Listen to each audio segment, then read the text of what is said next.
Is death an unjustifiable violation? Bruce Charlton. J.R.R. Tolkien quoting, with agreement, Simone de Beauvoir. Simone de Beauvoir, there is no such thing as a natural death. Nothing that happens to a man is ever natural, since his presence calls the whole world into question.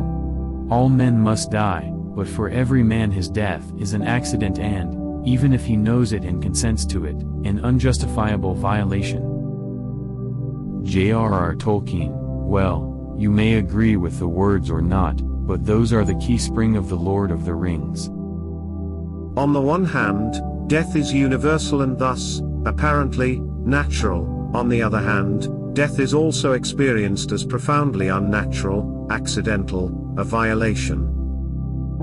Traditional Christian theology has attempted to deal with this using the concept of original sin, but I find this unsatisfactory, both for having been, I would have thought obviously, inserted post-Jesus and therefore not genuinely Christian, and also because original sin theory fails to do what it claims, which is to explain the prevalence of evil among men without implicating God. Instead, my understanding of death is that it is experienced as both natural and unnatural because of our situation in mortal incarnation, which I regard as, for Christians, situated between a potentially deathless pre-mortal spirit existence, and the post-mortal incarnated state of resurrection. This mortal life of ours is temporary, a phase not an end state, but our basic expectations deriving from pre-mortal spirit life are that we ought to be eternal and deathless. Furthermore, since the life and work of Jesus Christ, Christians have hope of an eternal and deathless state to follow this mortal life. Yet, the actuality of this mortal life and its inevitable termination is unnatural. It is also not under our control, since other factors, primarily God, but also men and other beings and happening, influence how and when we die. We cannot, therefore, take death for granted.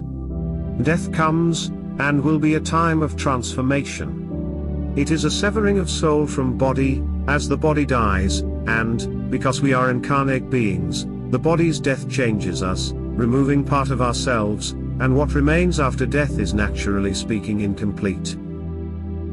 In other words, the spirit after death, which has been variously conceptualized throughout history, is significantly like a different person, and, it has been believed, is often severely diminished in its coherence, identity, agency, etc. I think we sense exactly this, mostly implicitly, when we consider death. It probably lies behind the yearnings for peace after mortal death, which are so often the wish of non-Christians, including many self-identified Christians who do not want the resurrection that Christ actually offered. Anyone who felt sure that death will certainly annihilation would not be concerned to ask for peace. Anyone who was confident that death was naturally a peaceful state would not feel compelled to pray for peace. There is a fear, clearly expressed by Hamlet in his famous To Be, or Not to Be soliloquy, that after our death we will experience a state of inescapable nightmare, and that this may be the default condition, unless something else happens, or we take some particular actions or make choices. Thus, from our perspective here and now in mortal life, death is indeed the threat of a violation that seems unjustifiable, unless made sense of by resurrection, or some other desired outcome. And that death seems to be non-optional makes matters worse. Original sin was and is an attempt to make sense of this, but since it does not work, then we need something else, and the explanation ought to be a clear and graspable kind of truth, as indeed it surely would be, given the nature of our God. A theory of Romanticism, yes, it's needed, but we must frame our question properly. Bruce Charlton. It was the summer of 1976 that I first read Robert M. Pirsig's Zen and the Art of Motorcycle Maintenance, ZAMM, and first came across what he described as the classic versus romantic division in worldviews. The classic was Pirsig's term for what was already termed the system, i.e. the matrix, the single global bureaucracy/mediaplex, or what I have here sometimes termed the harmonic form of evil. The romantic was the instinctive, impulsive. In Zam, Piasek's proposed solution to the division was quality, and I certainly gave quality my best shot over the next years, and for a couple of decades. Quality did not work as a solution, and in practice was just a part of the romantic side of the divide. Inevitably quality got overwhelmed, and overwritten, by the classic system bureaucratic imperatives that were so much stronger and more persistent through the late 20th century onwards. Part of the problem was that quality in Zam was tied to oneness metaphysics, deriving from oneness. Another part of the problem was that quality was pre-thinking, thus non-thinking, so that as soon as one thought about quality, quality had gone.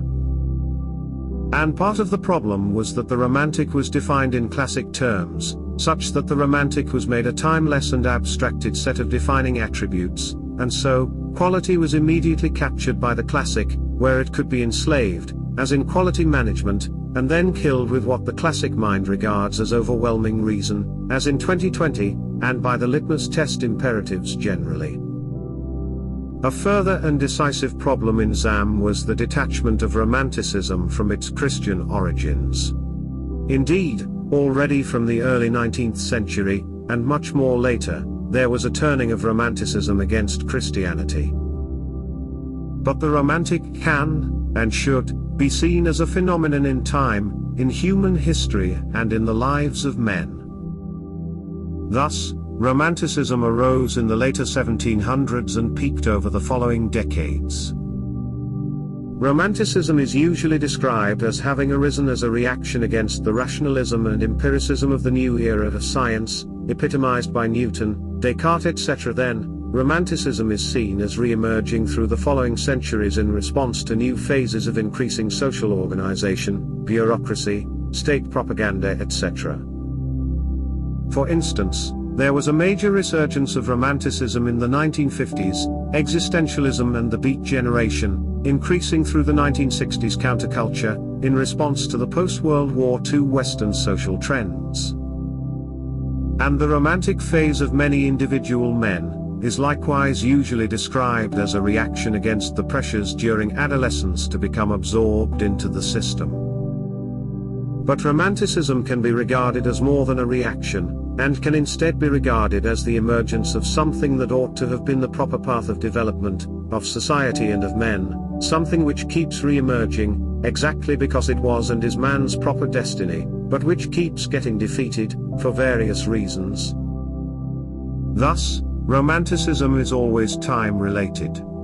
It should therefore be seen as dynamic and developmental, a part of the life of people and peoples, and therefore we ought to resist trying to capture it in timeless and abstract definitions, which must distort and fatally weaken Romanticism, and will ensure it is again defeated. My ideas for saving and strengthening Romanticism, including a robust understanding of quality, and restoring what I regard as the proper line of man's developments, include 1. Restoring the primarily Christian basis of Romanticism. 2. Putting Romanticism into a context of a pluralist, not oneness, metaphysics. 3. Always understanding Romanticism as in time, as a dynamic and developmental thing. 4. Making thinking, with increased, not diminished, consciousness, alertness, freedom, a stronger sense of the self, a focus of what is aimed at in the romantic experience. In other words, the archetypal romantic religious experience should be actively creative, and not passively contemplative. Dreher inadvertently reveals everything that is wrong about heaven over Budapest. Francis Berger. The other day, I briefly commented on Hungary's drone cross by noting, quite an impressive scene. Enough to make Christians in other parts of the West teary with joy and awe. Unfortunately, an impressive scene is all the Sky Cross really is. Though Hungary's rulers enjoy carrying on about the nation's Christian roots, heritage, and culture, they rarely, if ever, regard Christianity as primary in their decisions. Among the teary-eyed Christians from other parts of the West whom the sight filled with joy and awe was none other than Dreher, one of my steadfast go-to guys whenever I am looking to confirm everything that is wrong about contemporary Christianity. In an article in some online mag called The European Conservative, which qualifies as the most epic oxymoron in modern usage, Dreher spews forth the following unsurprising and predictable gushing drivel. Your faithful diarist went out on the feast of Stephen, and saw something like a miracle. Seriously. Sunday, August 20th was the feast of Saint Stephen, the first Christian king of Hungary, coronated in the year 1000 with a crown sent by the Pope. It is also one of the 3 official national Magyar holidays. This year I received an invitation to watch the fireworks over the Danube from the terrace of the Carmelite monastery where Prime Minister Viktor Orbán has his office. I stood with a crowd of partygoers oohing and aahing at the spectacular blasts illuminating the city below. When smoke from the final explosions was still dissipating, a swarm of drones coalesced over the Danube in front of the parliament. They formed the Hungarian coat of arms. Then, dissolving, they came back together in the distinct shape of the crown of Saint Stephen. And then, the final image of the day, the drones came together to form a cross of light over Budapest. I took the video above with my smartphone. It nearly brought me to tears. I texted the image to a Spanish Catholic friend, who was both shocked and delighted. He said that the only similar drone sky art his own government would likely muster would be an LGBT pride flag. It's true in contemporary America as well. Liberalism's successor ideology, wokeness, also has a successor religion, the religion of the rainbow, not the cross. A short while later, I saw Prime Minister Orbán moving through the crowd. I stopped him to thank him for the cross in the sky. It was okay? He said. Better than okay, I said. Thank you again. It was right to thank Viktor Orbán. This is his doing. This is what it means to have a leader who is a Christian and not ashamed of it. This is what it means to have a leader who believes that the faith that was inseparable from the founding of the nation is vital to its survival. Dreher lives in Budapest now and is a verified true believer in Orbán as a Christian leader. I have lived in Hungary for over 7 years, am of Hungarian heritage, am married to a Hungarian, speak the language, and know the history and culture of this country far better than Dreher could ever hope to know them, and all I can say is this: Dreher is dead wrong about Orbán, and the drone cross, which is exactly as it should be when you stop to consider the kind of Christian Dreher is. I'll make this very simple and brief.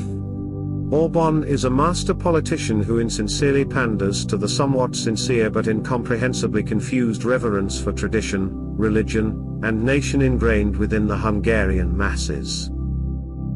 In this sense, the drone cross hovering over Hungary's capital after a spectacular fireworks display honoring the founding of the nation exemplifies the glitzy shallowness of Orbán's pandering, which invests heavily in putting on shows reflecting what people want to see and hear while simultaneously undermining the very values and fabric it professes to defend. Orbán is not the sole culprit here. The Hungarian masses are also to blame. Wooing and aahing over what amounts to an external symbolic spectacle is no substitute for an authentic, internally lived religion.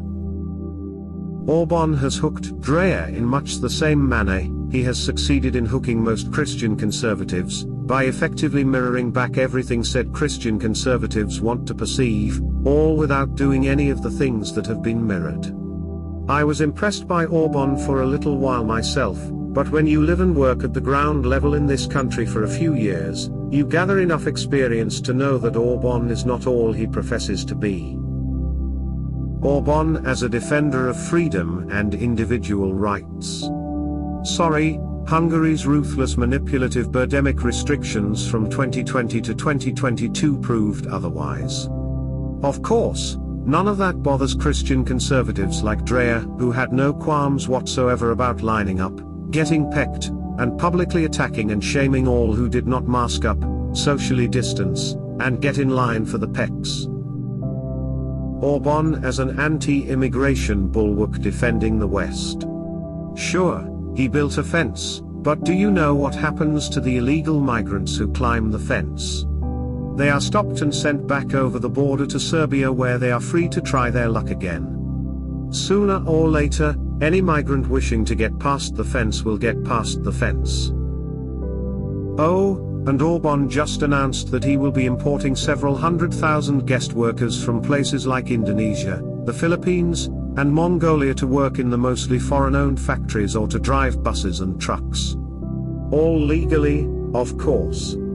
Several 100,000 in a nation of fewer than 10 million. Imagine several 100,000 over many years. And don't even think about using the "they are only guest workers" argument. Germany did that. How did that work out for them? Orban a defender of the family and family values.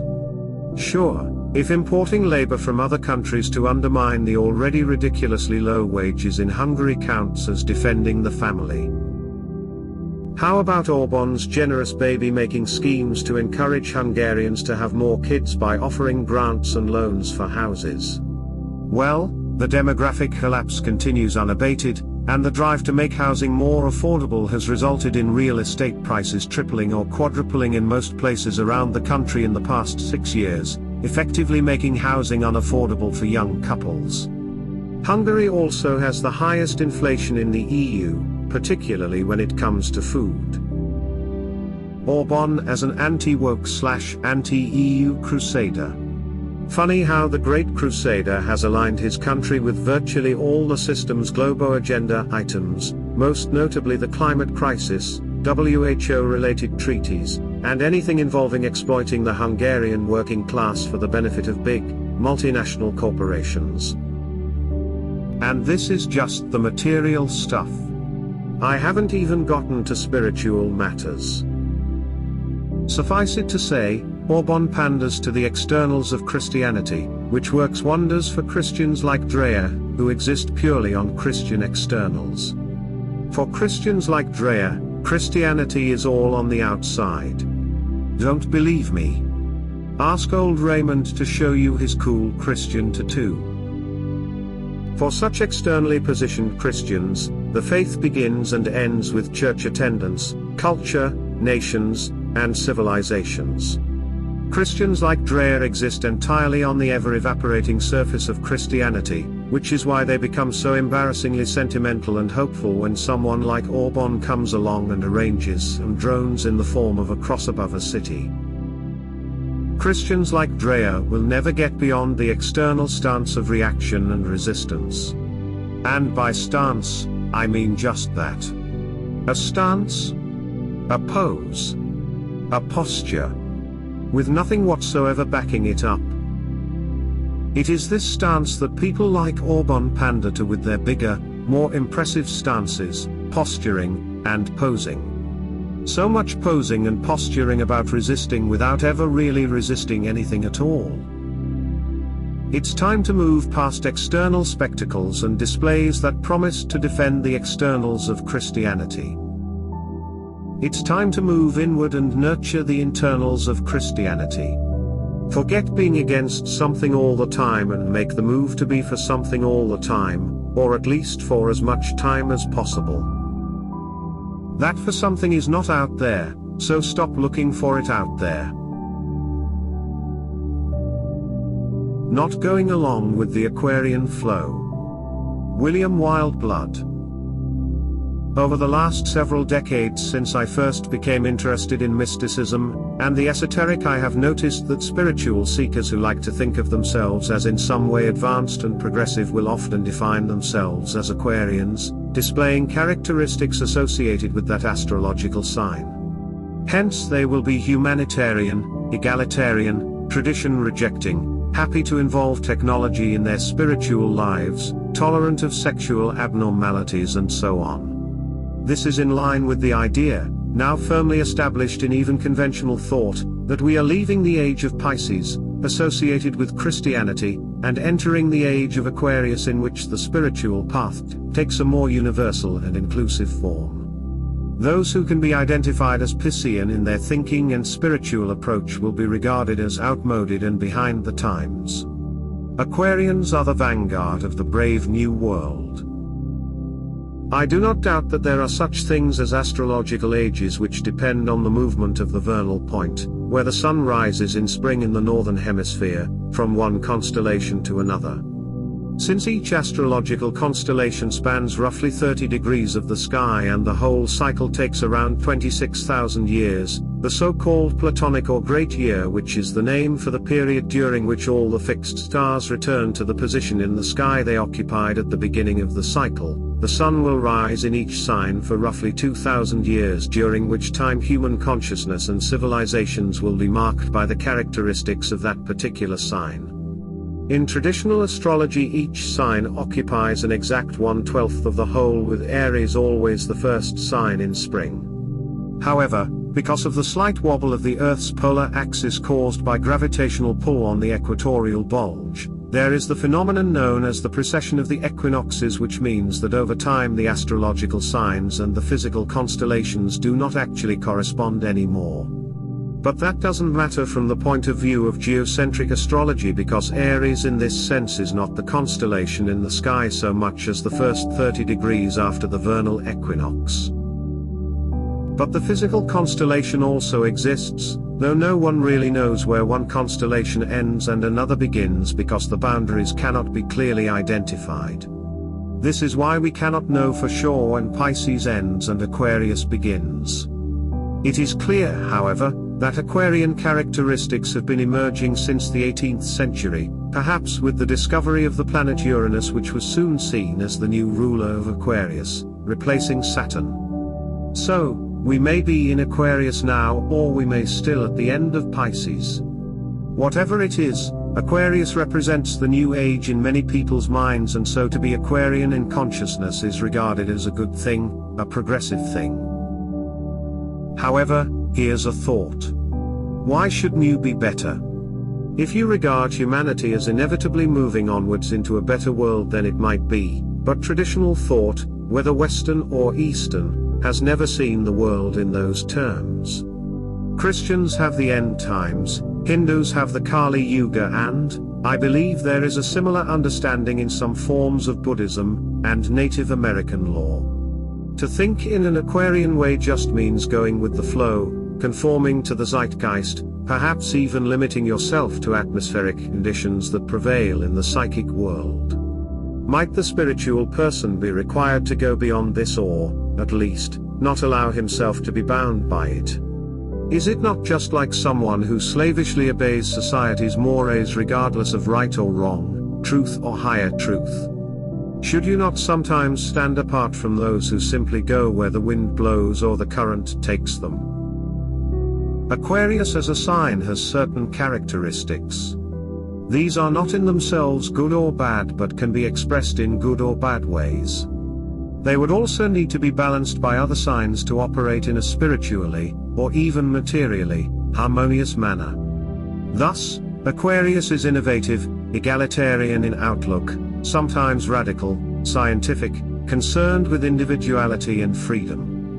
You could justifiably lay all the weirdities of wokeness at its door, and some might take this as proof that these point to the future, but others, like me, would simply say that this is a perversion of the Aquarian spirit, the reaction to it on a spiritually ignorant level by immature minds. Let me come to the point. For good or ill, we are entering the age of Aquarius. There is no reason, though, certainly none that traditional spiritual thought would accept, that this means we are entering a bright new age of love and spiritual insight. Actually, there is little of real spiritual insight in the typical Aquarian mentality. The love is mostly on a theoretical or ideological plane, and the mentality involved, Aquarius is an air sign, largely intellectual. Also, we should recall that the planetary rulers of Aquarius are Saturn and Uranus. These are both, to put it completely unscientifically, quite dodgy planets. Saturn is traditionally a malefic planet, which means its influence is not regarded as benign. Nowadays, we would qualify that by saying it works for the overall good, but through tough love, creating hardship in order to foster development, but still it is not sugar and butterflies. As for Uranus, he stands for independence, inspiration, originality, reform, unorthodoxy, eccentricity and so on, which means he can be exciting but also unstable and disruptive. He is not safe or reliable. Consequently, both of these ruling planets have problems associated with them. The spiritually conscious person must stand above all the influences of the day. He is not to be swept along by astrological mood swings or fall into conventional ways of thinking, whatever the conventions are. He must be centered in the eternal, not the temporal. The fact that the world is entering into the age of Aquarius is irrelevant to him. Obviously, he will be affected by this as he is in the world, and to deliberately go against it is just reacting to it on a different level, but his consciousness should not be conditioned by it, for it is a psychological phenomenon, not a spiritual one. Professions as a gateway to alignment with evil. Francis Berger. To be accepted as a professional today is to publicly declare one's willing alignment with system promulgated and endorsed evil. It really is that simple. The system blocks any individual from entering or advancing in any profession until it secures that public and willing declaration. Virtually all professions depend heavily upon the system, entailing that individuals seeking to become professionals must abide by the rules the system dictates. The rules I am talking about do not refer to the standards, guidelines, procedures, regulations, or laws specific to given skilled trades, occupations, pursuits, careers, or vocations, but to the public declaration that one is willing to totally comply with and adhere to whatever evil the system happens to be pushing at any given time. Evidence of this is everywhere, and the system spares no profession or professional of this duty. Doctors, athletes, journalists, researchers, educators, lawyers, politicians, artists, writers, entertainers, accountants, bankers, insurers, and all the rest must publicly declare their alignment against God and creation or risk being deprofessionalized. The same applies to service jobs and blue-collar vocations. Individual entrepreneurs are not spared the whip.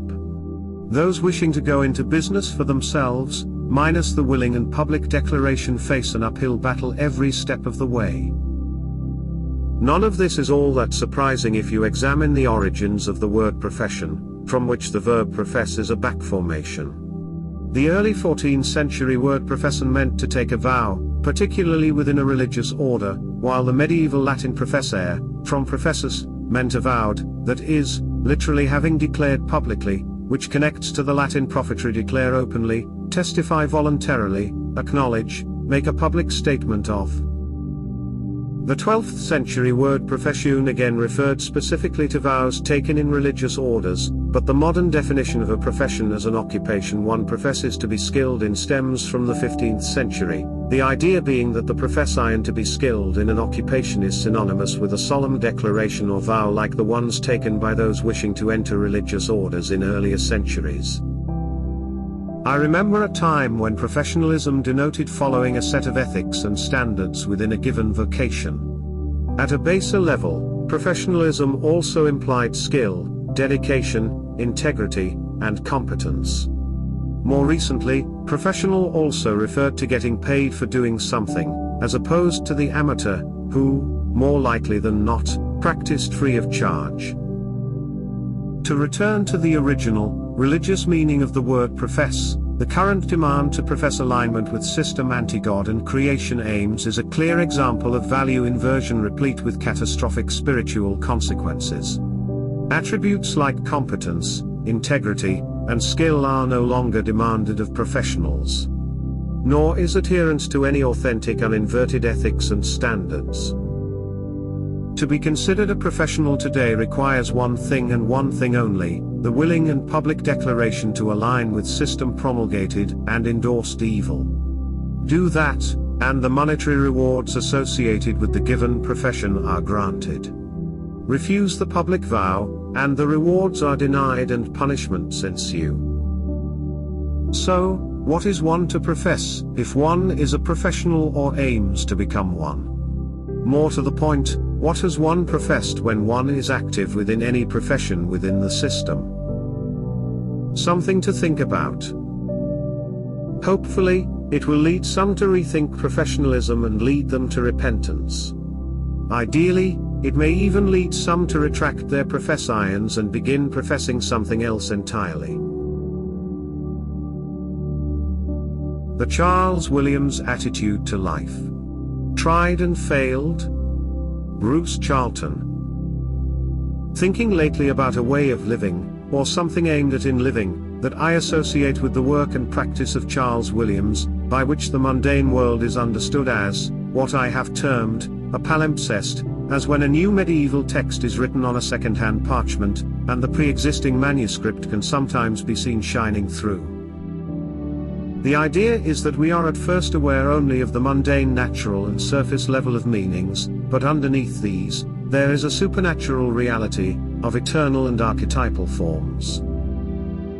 Thus, for Williams the city of London, or any city, represents the city of God, and its mercantile exchanges of goods and money, represent the Christian spiritual exchange between co-inherent men. In his novels and poems, and also apparently in his own life and that of his disciples, this seems to have been the daily practice of Charles Williams. Anything in the passing show might be experienced as a symbol of something archetypal and eternal. From long before I counted myself a Christian, this had a strong initial appeal to me, as an attitude that seemed to lend depth and meaning to a mundane, everyday world that so often, so badly lacked depth and meaning, consisting of dull bureaucracy, transient distractions, the pursuit of low motivations and rejection of high. It came naturally too, I suspected, sometimes detected, much going on beneath the surface, including good things of which people seemed often unconscious, and good influences that were unnoticed, unintended, unsuspected. In other words, the reality was largely negative and implicit in its effects, and my idea was that to make it positive ought to enhance its power to enhance life. Power was indeed a part of the concept, including willpower. I was sympathetic to the idea that there could be a collective focusing of willpower for good, and that this kind of activity might do good in ways that were again unnoticed, and unconscious. Indeed, such ideas were prevalent a few decades ago, and people would often organize mass activities of willpower, such as prayer, meditation, and many varieties of ceremonial activity, with the expressed aim of doing some good to the world. In a sense, the underlying idea was that good could be done to masses of people, whether they liked it or not. So there were ideas of a reality beneath the surface, and ideas of the good stuff being present and operative without awareness, working away in all kinds of positive ways, but unknown and unsuspected.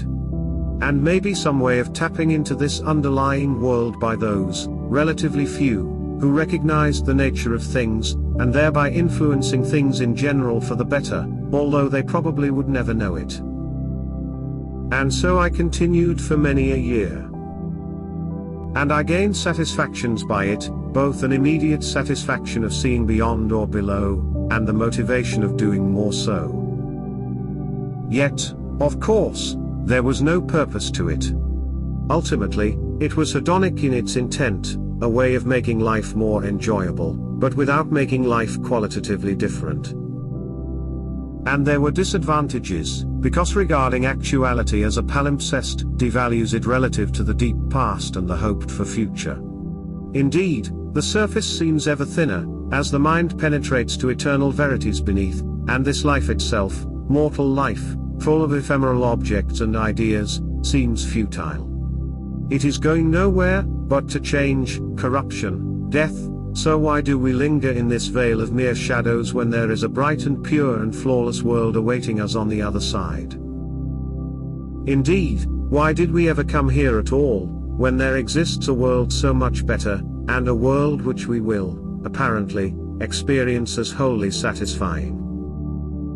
What is the point, if temporarily incarnating into such a mixed and messy world of temporary stuff, when there is an archetypal and timeless reality to which we might in principle have dwelt within. And when we try to abolish time and sequence, and start believing that what is now is always, what was is also now, and what is to come has already happened, then various terrible implications begin to sink in. We have bought meaningfulness as a terrible cost, the cost of abolishing purpose, hence choice, leading to paralysis as we contemplate an essentially tragic state of being. So, in the end I found, as, I believe, did Charles Williams, that despite the immediate allure and benefits of regarding this mortal life as a palimpsest written over an eternal and ideal world that can be accessed by the determined adept, when taken seriously and over the long term, such an attitude detracts from and devalues, rather than enhances and validates, the mundane life. If necessity is the mother of all invention, then freedom and love is the mother of all creativity. Francis Berger. One way to think about necessity is to consider it as everything needed for biological life to live, and as nature and external natural forces, seemingly beyond one's influence and control. Nietzsche summed this up quite well in one of his aphorisms, noting that a rumbling stomach quickly dampens man's awareness of himself as a spiritual being. The aphorism also reveals a stark dichotomy that has burdened man's consciousness recently. We are fundamentally spiritual beings, potentially divine, made in the image of God, yet everywhere we are constrained by nature and its biological processes, including entropy and death. A part of us yearns to transcend the natural world as another part of us incessantly struggles with the necessity of biological necessity of survival. The former seems to beckon from within while the latter batters us from outwith. This apparent dichotomy has led to a bifurcation of reality into the natural and spiritual realms within consciousness. It is worth noting that this divergence is primarily a problem of consciousness, not reality. The natural and the spiritual are both part of creation, with the former being a subset of the latter. Thus, it is probably closer to the truth to view everything in the natural world as essential parts of the spiritual world. The two worlds we perceive are deeply connected through spirit.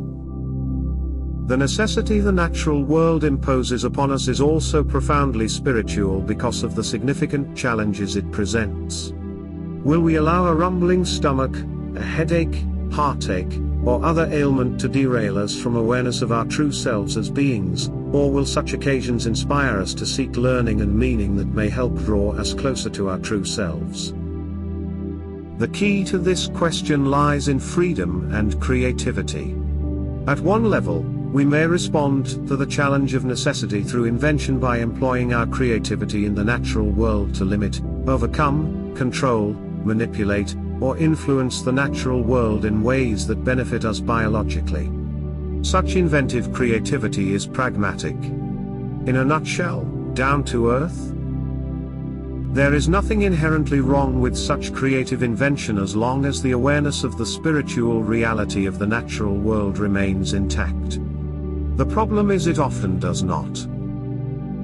Thus, necessity not only becomes the mother of all invention but confines such invention to the natural world in consciousness, thereby reducing man's awareness of himself as a spiritual being and the reality of creation. Within such consciousness, man strives to become a master manipulator of the natural world rather than a co-creator in creation. If necessity is the mother of all invention, then spiritual freedom and love must be the mother of all creation. Invention may alleviate man of the apparent tyranny of the natural world and its seeming determinism, but it is only meaningful if it helps draw man closer to the reality of spirit, that is, to the reality of man's innate ability to self-determine regardless of the seemingly deterministic pressures of the natural world, and its necessity.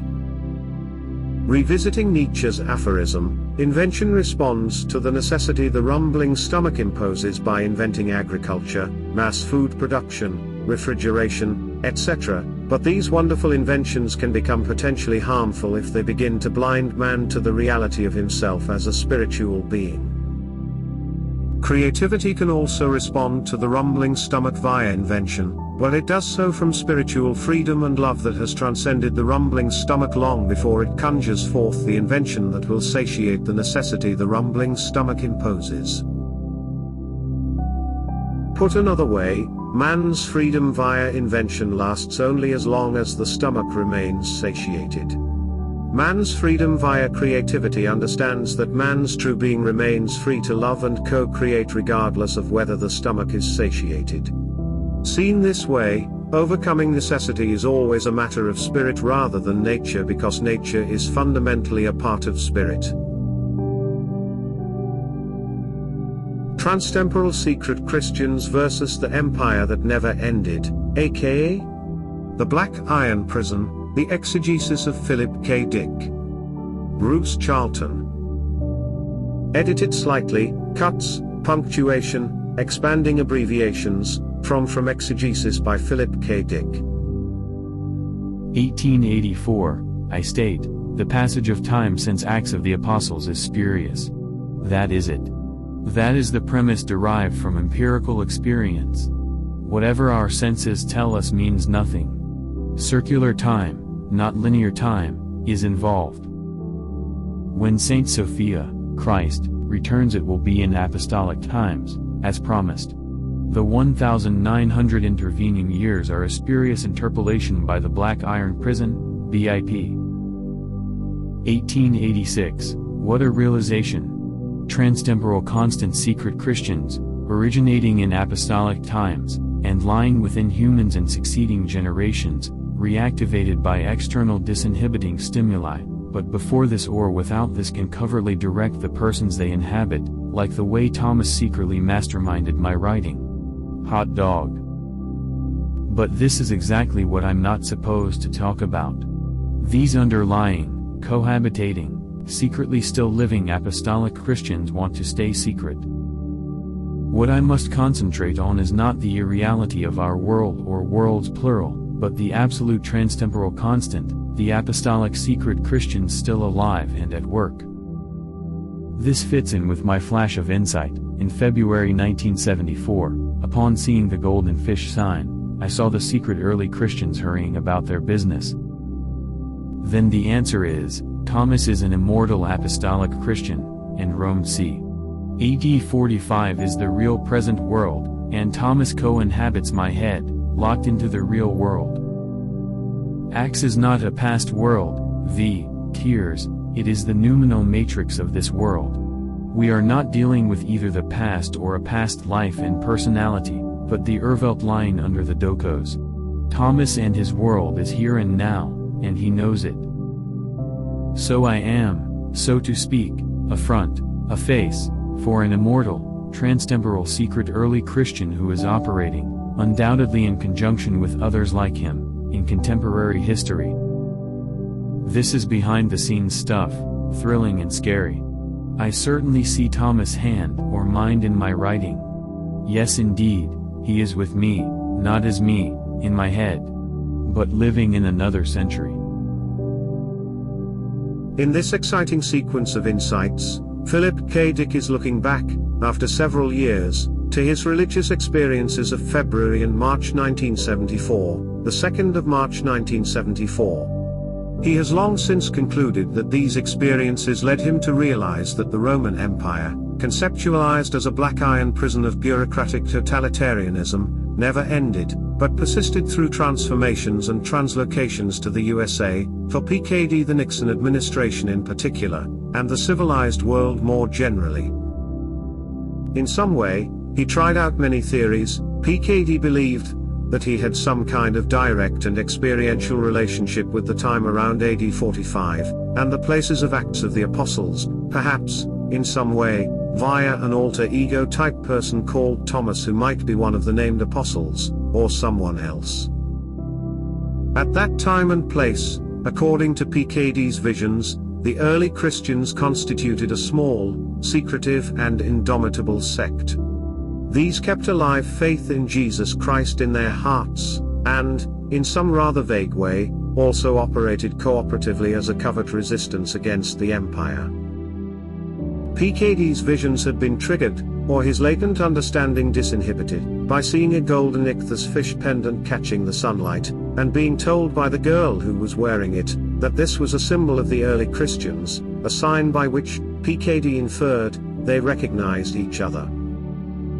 PKD regarded this basic situation as a continuing one: secret Christians versus the Empire, a hostile empire who acted constantly to assimilate and neutralize, or else annihilate, the Christians. For Dick, the secret early Christians were, and are, the real Christians, the other kind being sometimes more, sometimes less, corrupted and assimilated to the empire agenda of the Black Iron Prison. As Dick comments, this way of understanding is indeed both thrilling and scary.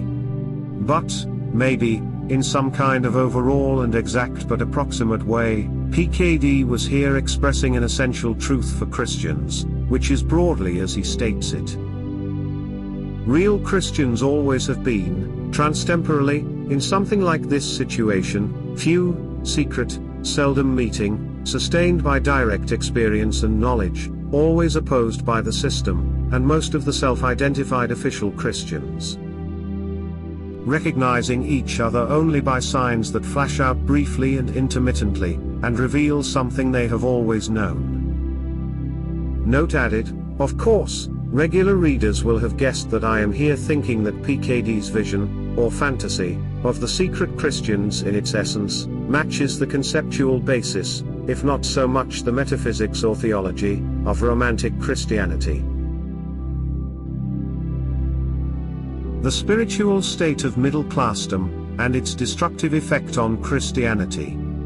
Francis Berger. This one is a bit of a rambler focusing on some thoughts I had while rereading Budapest, The Bourgeois Mind and Sheila's Resentiment. Earlier thinkers, commentators, and writers called the middle classes the bourgeoisie, typically concerning its perceived materialistic values and conventional attitudes. Beginning sometime around the 15th century with the rise of the merchant class, the expansion and eventual domination of the middle class has left an indelible mark on human consciousness, particularly in the West, where it has essentially contributed to the mass despiritualization of what was once known as European culture and civilization. Before going any further, it is necessary to stress that my use of middle class and bourgeois refers to something like Budapest's definition of the term as a spiritual state, an orientation of the soul, and a particular mode of consciousness rather than clearly defined yet ultimately superficial set of social or economic conditions.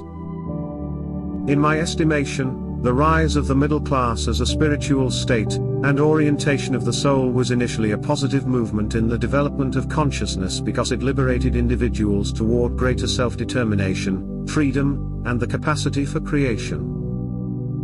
Such a movement should have ignited a deeper and more personal spiritual fire and creativeness within individuals.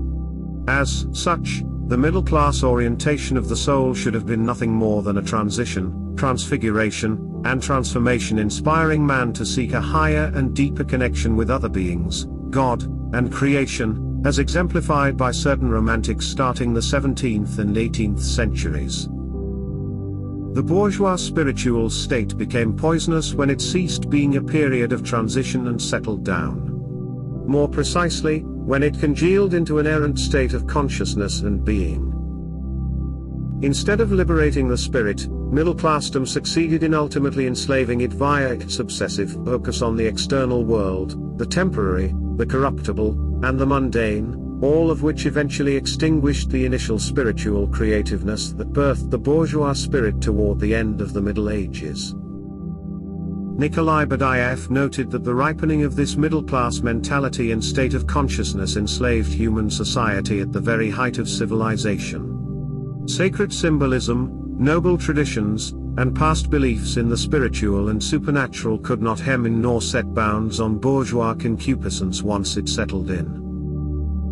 I would add that the rise of this bourgeois concupiscence was the direct result of the missed opportunity or wrong turn that occurred during this period when man failed to turn back toward God and creation after he had successfully distanced himself from sacred symbolism, noble traditions, and past beliefs in the spiritual and supernatural. His task at the time should have been the transfiguration of the sacred symbols, noble traditions, and past spiritual beliefs, a transfiguration that should have arisen from man's newfound capacity for freedom and love, leading to a burning spiritual fire and a new epoch of spiritual creativeness. This failure of consciousness, this missed opportunity, has allowed middle-classdom to solidify and dominate consciousness as a spiritual state, a state that, ironically enough, lacks any semblance of spiritual fire and creativity. Instead of drawing man closer to his true self and creation, middle-classism has successfully driven a wedge between man and reality and estranged man from his spiritual nature. Middle-class man essentially denies the eternal and puts his trust in the temporal. Middle-class spiritual consciousness is not limited to the obvious and least interesting materialist wedded to the earthly joys and comforts of life. It includes higher types who strive to be spiritual defenders and guardians, benefactors of humanity, and organizers of the world. This higher type of middle-class consciousness has been the most harmful to the world and Christianity. Once again, middle-classness should not be construed as an economic or social situation or position, but as a spiritual attitude toward the situation or position. The most characteristic feature of this spiritual attitude is self-satisfaction at being oppressed by everything temporal, tangible, and external, and lauding this oppression as a sign of goodness, magnanimity, and, in the case of middle-class Christians, as a sign of perfect alignment with the will and authority of God. Christians within the grips of middle-class consciousness value the will to power, comfort, wealth, business, social position, mediocrity, and well-being over aspiration to holiness and, notably, to genius. Middle-class Christians stress the importance of earthly might, earthly power, and earthly happiness. Bourgeois consciousness is dominated by everything that enters from the outside and oblivious to everything that attempts to enter from within. Like their non-Christian and anti-Christian counterparts, middle-class Christians cannot exist without some form of outward or external authority. Whenever they succeed in overthrowing or overcoming some external authority, they quickly implement some replacement and readily submit to it. Deep down, they cannot accept that they will one day die, thus, their answer to death is legacy. They focus on what can be secured and left behind in the world rather than on what they will ultimately take from the world. But IF went as far as to suggest that the bourgeois spirit is nothing but the rejection of Christ. Even those whose lips confess him may be the first to crucify him anew. Thinkers like Nietzsche and Carlyle were cognizant of the triumph of middle-class mediocrity as an orientation of consciousness. However, they sought their solutions by hearkening back to Greece, Rome, or Byzantium, or sought to seek values that denied the will to spirit in favor of the will to power. The German philosopher Schiller was one of the very few to note that the great denouncers of Christianity as a vehicle of slave mentality and slavish values were denouncing the bourgeois spiritual state and orientation that had permeated Christianity rather than Christianity proper. The destructive effects of the middle-class spiritual attitude had penetrated Christianity so deeply by the 19th century that even Nietzsche, the great antichrist, failed to clearly distinguish one from the other. Bourgeois consciousness deadens and despiritualizes everything it touches. Being externally orientated, it is oblivious of and has little use for thinking and consciousness that could set it free. Instead of raising man above his external environment, middle-class Christianity seeks to enslave man and entomb him within it via an all-consuming concentration on organizing existence according to temporal aims and motivations. I've come across Christian blogs whose writers are so wedded to this bourgeois orientation that they dedicate nearly all their efforts to conjuring fictional societies and then explaining how they would organize their little throne and altar kingdoms, right down to minute details such as tax laws. We are experiencing the death throes of middle-class consciousness as a spiritual state of being. This applies to both secular and so-called Christian middle-class consciousness. The civilization that spawned it cannot and will not endure because it is aligned against God and creation and is destructive of eternity. Material means cannot defeat or survive the bourgeois condition, only spirit can. What sort of spirit can rise above the middle-class spirit? But IF suggests it will be the spirit of the pilgrim, the re-embracing of the knowledge that we as Christians are but travelers and not settlers in this world. We are called to act in the world and society, but our actions and everything connected to them, our relations, our domination of our environment, our aims and ambitions, can only serve spiritual ends if they transcend the blind obedience to the laws and commands of the society and world in which we act and tap into a deeper, inner spiritual source. This requires a re-examination of our highest values, aims, motivations and values, a re-examination of our deepest metaphysical assumptions that will permit us to take that opportunity middle-class consciousness missed and begin orienting our souls to the essence of Christianity, the freeing of man from fear, slavery, and despair so that he may use his immense spiritual powers to finally answer the call of God via creativity. Positive spiritual reasons for resisting the empire that never ended, for striving to escape the black iron prison. Bruce Charlton. Further considering the possibilities of life as a secret Christian, broadly along the lines of Philip K. Dick's insight fantasy, I am struck by the need for this to be more than merely a form of resistance to the oppressive power of the empire that never ended. To resist for long and without the support of others, which, nowadays, cannot be relied upon, we need to be resisting for a reason, and that reason should be clear, positive and personal. Such double negative daydreams have been all too dominant for the past couple of centuries, and have failed to provide either sufficient motivation to remain true to the good, or to provide sufficient clarity and coherence of direction to overcome the temptations of an increasingly evil and system-dominated world. From my experiences and observations, the only thing that can positively motivate genuine resistance strongly and over a long time span, is having something/s innerly motivated that one spiritually needs to get done in life, but when this thing is opposed by the empire. And this something, or things, needs to be discovered in oneself, made explicit, and freely given inward endorsement. Having something from within oneself, and that thing regarded as good, and contributing to divine creation. All this is a very powerful core motivator, and a motivation that may prevent inward acquiescence to the unrelenting and escalating system demands for ultimate obedience and thought control. Of course, such a specific factor can only make a general difference when our understanding is generalized, as when one's own inward motivation is recognized as a part of that something much larger which is divine creation, when this apparently distinct factor is understood as in truth a manifestation, real, however tiny, of love of God and fellow men. In personal terms, this might mean that the basis of resistance could be the seed of recognizing that the system wants to crush exactly that within you that is most important and good, that the system insatiably desires to enlist you personally to a very different, external, and evil agenda.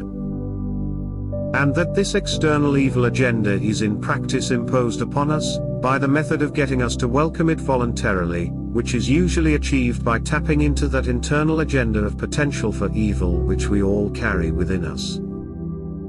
The external evil agenda is put forward to our evaluation, as the best, or only possible, means to some internal goal, a goal that is usually evil, but may in fact be overall good.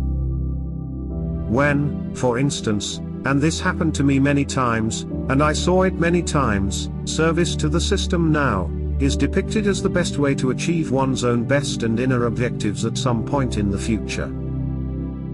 Thus have I, and many scientists, academics and doctors of my acquaintance, often been seduced by expedient evil options, actually inviting evil into our hearts, while telling ourselves that, by serving the system in the short term, and thereby doing mediocre or even harmful work, we will, at some point in the longer term, not too far off, become better placed to escape the system demands. If only, they say, you will consent to assist in building and staffing the black iron prison for a little while, then soon you can become strong enough to escape, and set up your own free community somewhere outside its reach.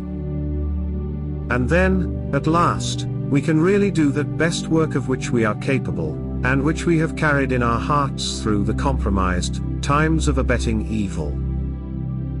Yet all too often, and indeed nearly always, the short-term service to the evil system is what actually happens in reality, and the long-term state of freedom to do what is right and best never arrives, or, at least, is never actually implemented. The reasons are obvious enough, but the root is often that the person did not have something that he really wanted to do, that his motivation was too weak to resist the manifold and unrelenting temptations to serve.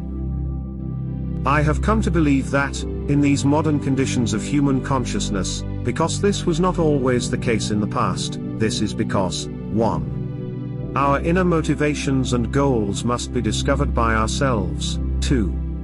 The motivations and goals must become clear and explicit to us. And 3.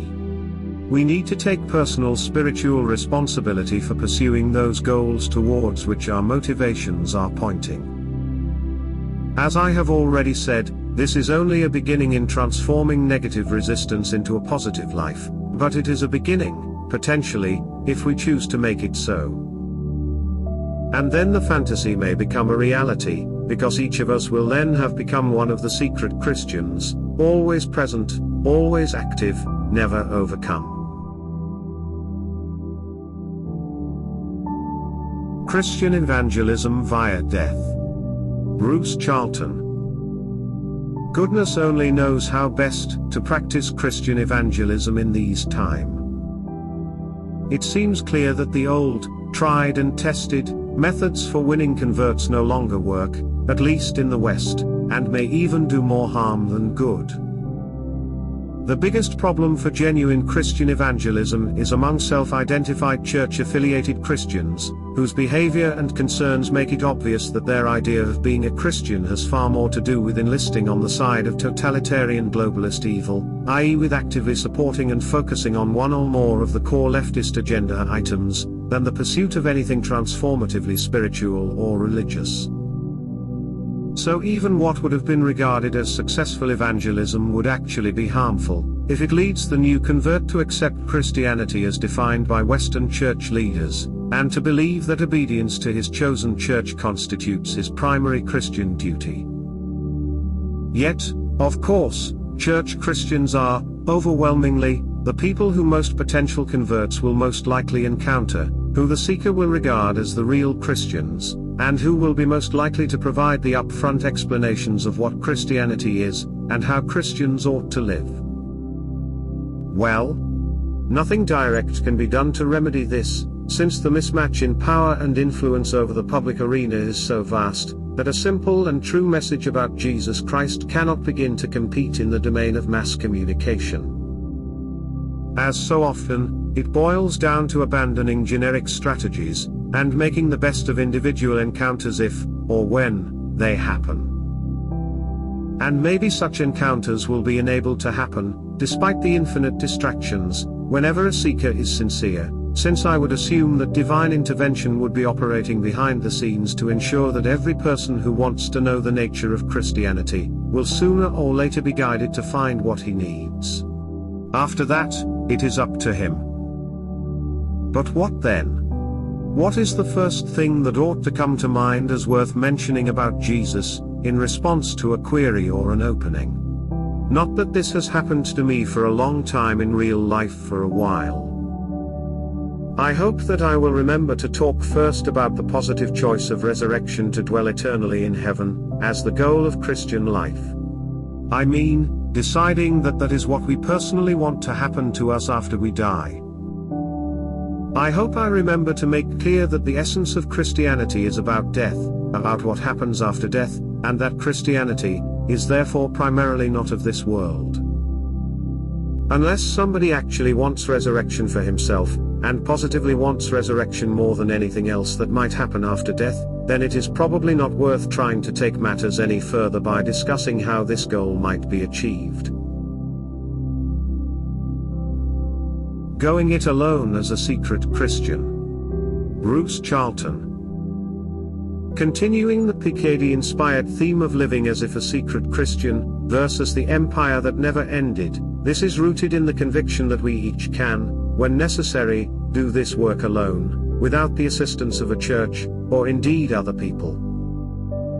Also related is the further conviction, from Rudolf Steiner and Owen Barfield, that clear and true thinking derived from our true and divine self, positively affects the world of creation, including if this thinking is never communicated. What is missing from this description of an asocial Christian life is some kind of feedback cycle, that essential to and fro, trial and error interaction characteristic of the best social interactions, by which our understanding is stated, evaluated, developed, and, it is hoped, improved. When there are no people on one side that can be trusted at the deepest level, then the feedback cycle must be mystical, supernatural, magical, in a word divine, and exactly that has been provided by Jesus Christ as the Holy Ghost. This guidance is a case of must be, exactly because it is needed. We may be alone as a follower of Jesus Christ among the people around us, but we cannot actually go it alone in an ultimate sense, since we are all prone to error and corruption. We all need correction, and when there are no suitable people, and no valid institutions, to provide it, then, of course, God will ensure all necessary guidance is available by other means. The main question is whether we genuinely want divine guidance. If we are merely seeking validation, and will not listen to anything but validation, then we cut ourselves off from divine guidance. But assuming we really do want guidance, how might we reasonably expect to get it? With modern human consciousness, such things are different from in the past, and, because of our agency and freedom, we moderns must actively seek and consciously choose that which was more passively and unconsciously imposed upon more ancient men. A good way to think about this may be to assume that, here and now, we must do most of the work of understanding for ourselves. Having worked out some kind of understanding, we need to ensure that we really do understand it. In other words, we need to articulate it clearly and as simply as possible, so that we can fully grasp what it is that we think we know.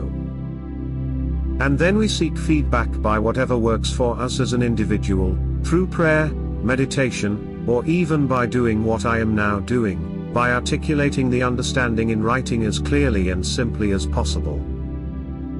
And then we adopt a receptive frame of mind, a spirit of honest inquiry, of attuned responsiveness. We make our proposal and then await, in a state of awareness, to experience how it plays out. And thereby, although we may lack personal help, we will find that we are not alone. To expand a little, we should not expect understanding to pour in upon us as divine inspiration, but should expect to do the work of understanding for ourselves. That is the way to learn, and to learn is, substantially, what we are here for. We look to the Holy Ghost simply to confirm, or to deny, what we have proposed. And we should not expect to attain answers that are perfectly and eternally true, but answers that will suffice for our current needs. Thus answers may change over time, as we and our needs change. An answer may suffice for a while, and then later we get sent back to the drawing board. Furthermore, it may be that it is in striving for ever better answers, rather than in receiving stable and certain affirmations, that we are doing what God most wants from us and what we most need. After all, understanding is seldom easy in a world full of lies and distractions, and we may never hit upon the right answer, despite what seems like our best efforts. And again, ultimately, all answers that we can arrive at must be wrong because finite and the product of limited minds. It doesn't really matter. What does matter is that we know enough for salvation, and live and learn towards resurrected life eternal. Why is the Western leadership class incapable not only of leadership, but even of reasoning? Bruce Charlton. It is very striking that the leaders of Western nations and major institutions and corporations are, in the first place, just not actual leaders. They are not capable of leadership, but are instead just over-promoted middle managers, or else selfish psychopaths. That has been the situation for several decades. Real leaders are not sought, and indeed actively excluded from leadership. Perhaps more recently, and most obviously in the USA, the current leaders of nations and institutions are becoming cognitively incapable. They cannot reason, and therefore cannot make even simple inferences, or learn simple lessons from experience. One top of a generation of appointing followers, or front men, empty suits, as pseudo-leaders. This more recent deliberate and strategic selection of mentally deficient leaders is conclusive evidence, for those who still need it, that the official leaders are not leading at all, but are following orders. Yet following orders is not enough anymore. The newer generation of pseudo-leaders must in addition not be able to understand the relationship between decisions and consequences. They must fail to learn from observing repeated cause and effect associations. Why has this suddenly become necessary? Why is mere managerial obedience to the evil agenda no longer sufficient? The reason is that, at the highest most strategic level of the real-world leadership, i.e. the senior demonic, the plan has changed from the imposition of a bureaucratic totalitarian global system, which reached its peak in the worldwide coup of early 2020, to the current increasingly sorothic agenda of destruction of people, animals, plants and the planet, justified via the inversion of all true values. This spiteful agenda has been smashing the world economy, finance and trade. It has started and is escalating World War III, turned environmentalism against itself, exploded the sexual revolution, imposed the Birdemic peck, and is incrementally ratcheting through the societally fissile effects of the current diversity woke stuff. In other words, the senior real leaders are making their servants do the opposite of what they were supposed, even just a few years ago, to be aiming at. Given such dissonance, even the most servile managerial drone would, eventually, be able to work out that he was being used to destroy himself and everything he valued. This is a danger to the fulfillment of the top-level evil strategy for Earth. A servile managerial drone might work things out. Unless, that is, he was so deeply defective in reasoning capacity that he was incapable of noticing that almost everything he did actually had the inverse outcome from its supposed intention. And that is exactly what we now have, a Western leadership class who don't even notice that what happens as a result of their policies is the opposite of what these policies are supposed to achieve. Get this, they don't even notice. In a nutshell, it is necessary that current leaders operate in a perpetual present moment, which they are constitutionally incapable of comprehending, because they cannot relate it either to the past or to the future.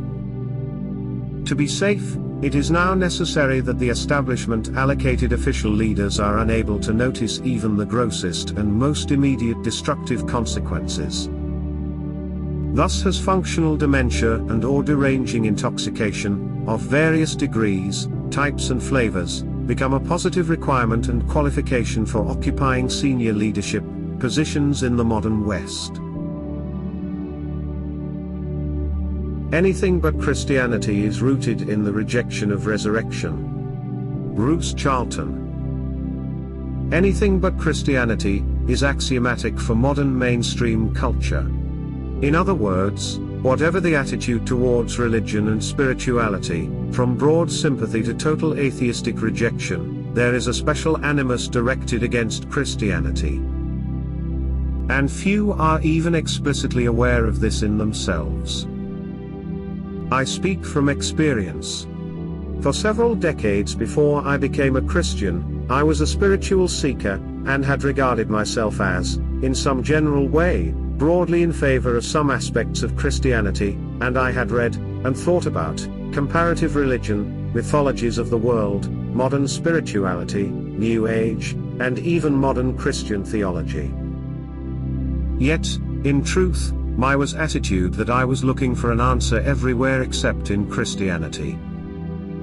When reading Christian material, I was always pleased to see it reinterpreted in the light of other religions or traditions. If only Christianity were more Buddhist, or New Age spiritual. If only Christianity could admit it is just one of many paths to truth, then I might find a home there, was the sort of idea. But at the root of it, as I now see, that what I was objecting to was resurrection. I did not want to be resurrected after death.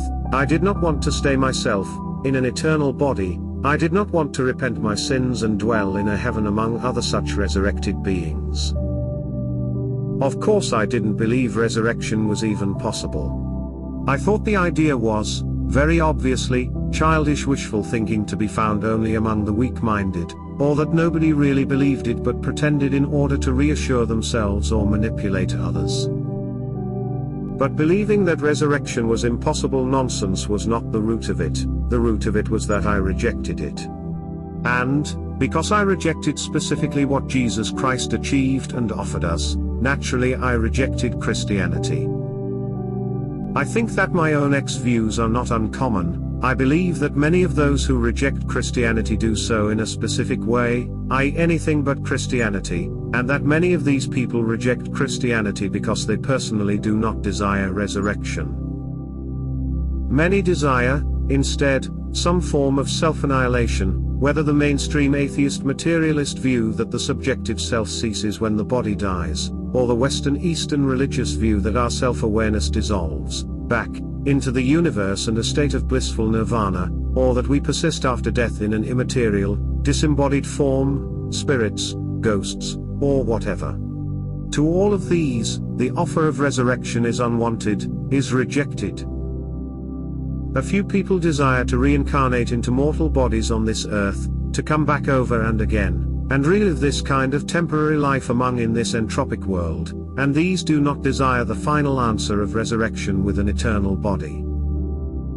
In other words, the trend for unpopularity, and the increasing scarcity, of Christianity is rooted in what modern people do not want. As things stand, modern people do not want what Christianity has to offer, quite aside from whether they believe that the offer of Christianity is a true and valid one. The question is why modern people nowadays do not want and reject that which was, a couple of thousand years ago and for many centuries, regarded as the greatest possible good news. The desire to live in bliss and without suffering is, ultimately, a desire for annihilation. Bruce Charlton. To live always in bliss is a common enough ideal, yet it entails the removal of past and future, adverse past memories, feared possible futures, such that only the present is experienced and real. We may have experienced such bliss, briefly, as when it is said that eternity can be found in the moment, and some want it permanently. Yet to want permanent bliss is to want not to be, because the present moment does not exist, as a time slice, with nothing before or after, it is infinitely small. To have, to experience, to know of, neither past nor future is not to be. To want to escape suffering, wholly and forever, entails losing all awareness of everything. This would be to exist in the present moment without desire and without attachment, which means without sense of self.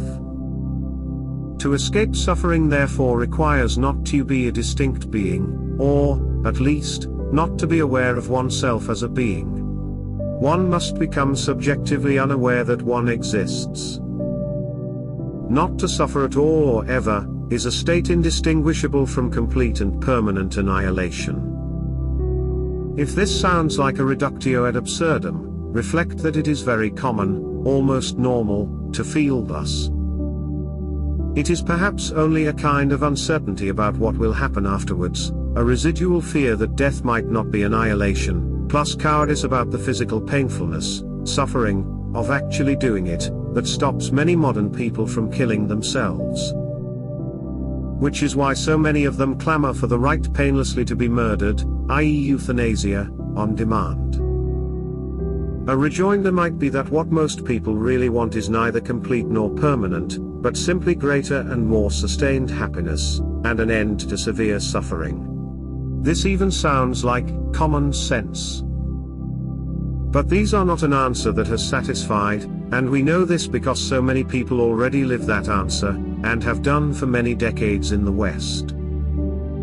Many almost modern people already have experienced historically unprecedented gratification of happiness and elimination of physical suffering, yet they are not satisfied by such quantitative improvements.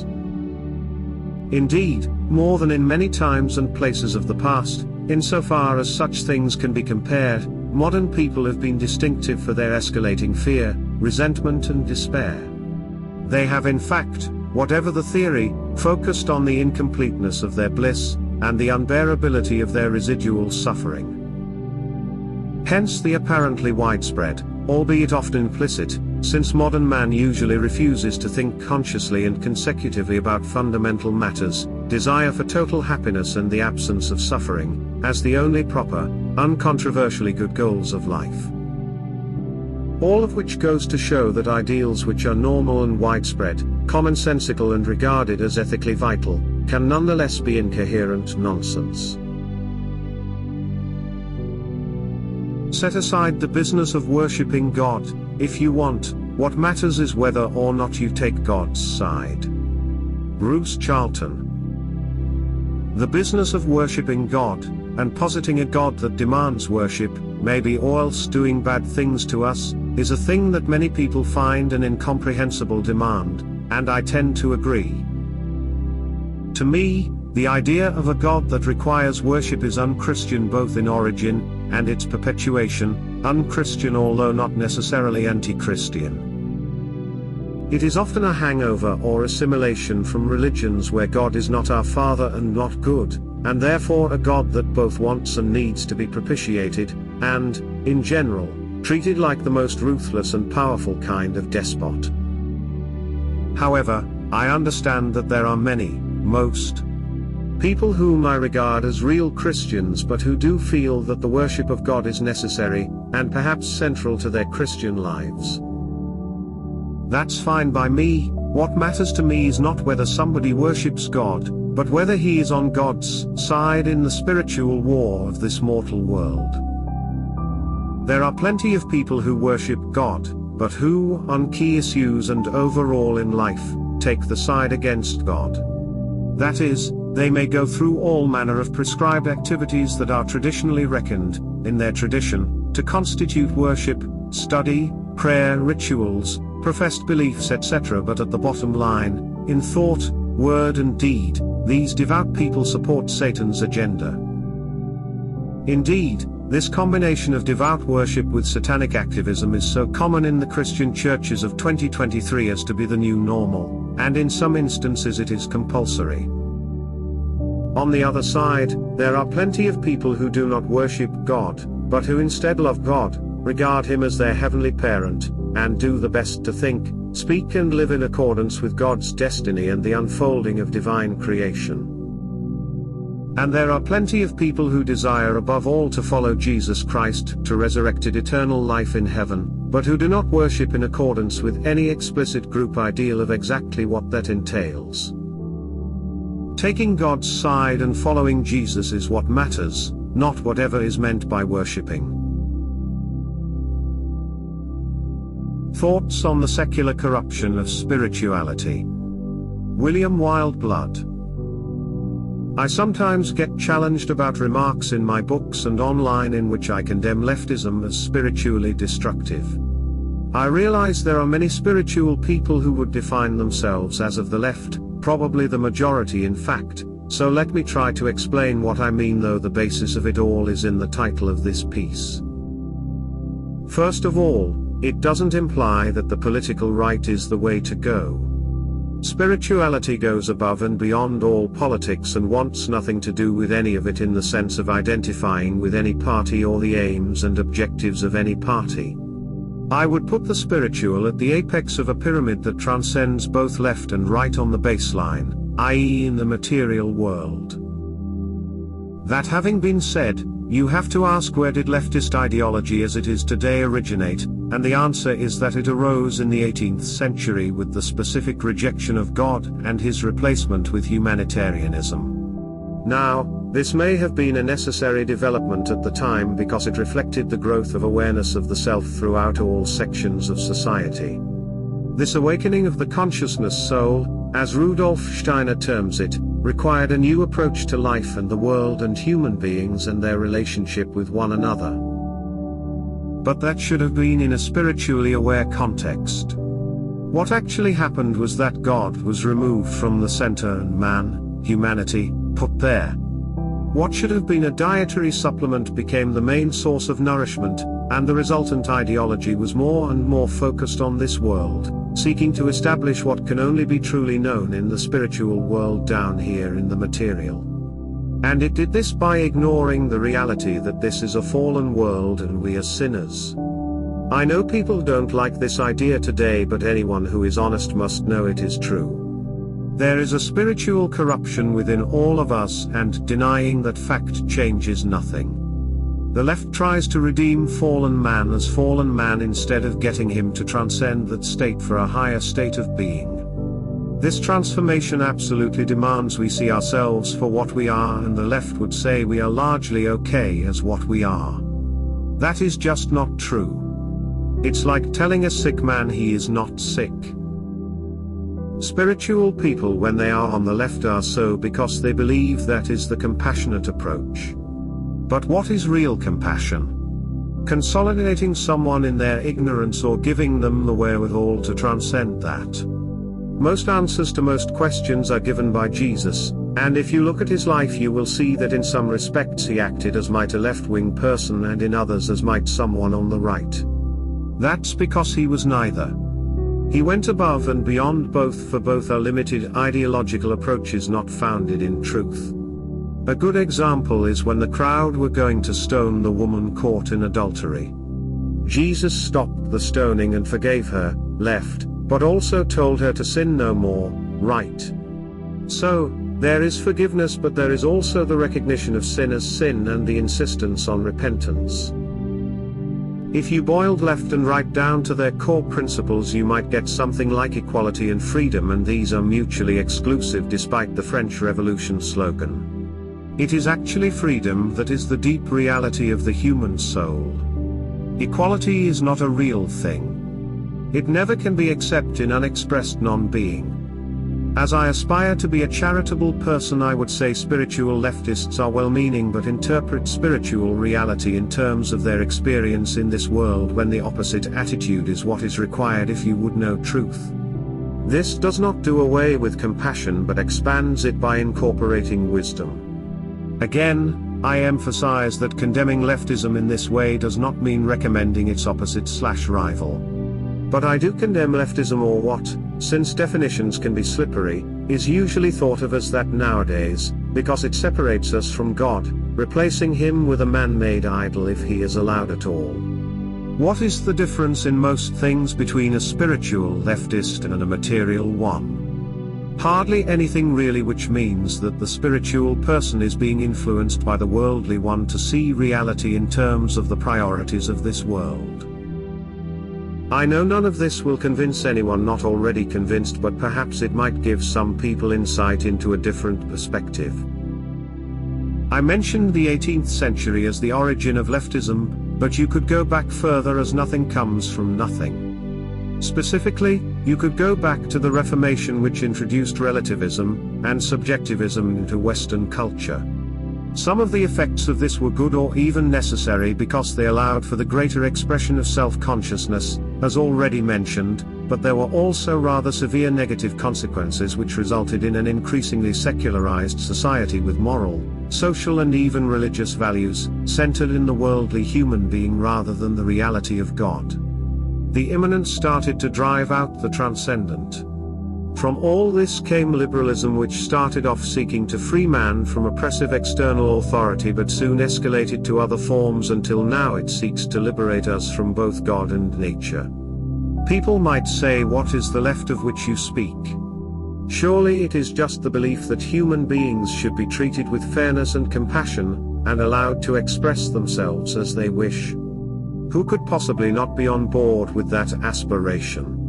Perhaps this is how it presents itself, but in reality in the modern world the left is purely oppositional. It is against natural law and the natural order. It is anti-white, anti-male, and anti-female, or, at least, anti-feminine too if the truth be told, anti-marriage, anti-nature, anti-creation and anti-God, especially anti-God the Father. The compassion of the left is often just an excuse to deny our duty to our Creator and has more in common with an act of rebellion than true love. It is often said that when the Antichrist comes he will be a humanitarian. How modern man's desire for self-annihilation at death has led, via inverted values, to the societal self-destruction of the West. Bruce Charlton. It seems that the ultimate desire of evil is that men should desire their own annihilation. In medieval times, the main conceptual understanding of what Satan wants was to rule a kind of parallel but evil world, broadly of the kind more depicted in Dante's Inferno or C.S. Lewis's The Screwtape Letters. Instead of God there is Satan, instead of angels, there are demons, instead of a divine hierarchy, there is a lowerarchy, instead of the happy resurrected, there are souls in torment etc. But such a hell retains much of God's creation about it. There is form, structure, order, obedience, diligence etc. Therefore such a hell has potentially a long way to go in increasing its evil.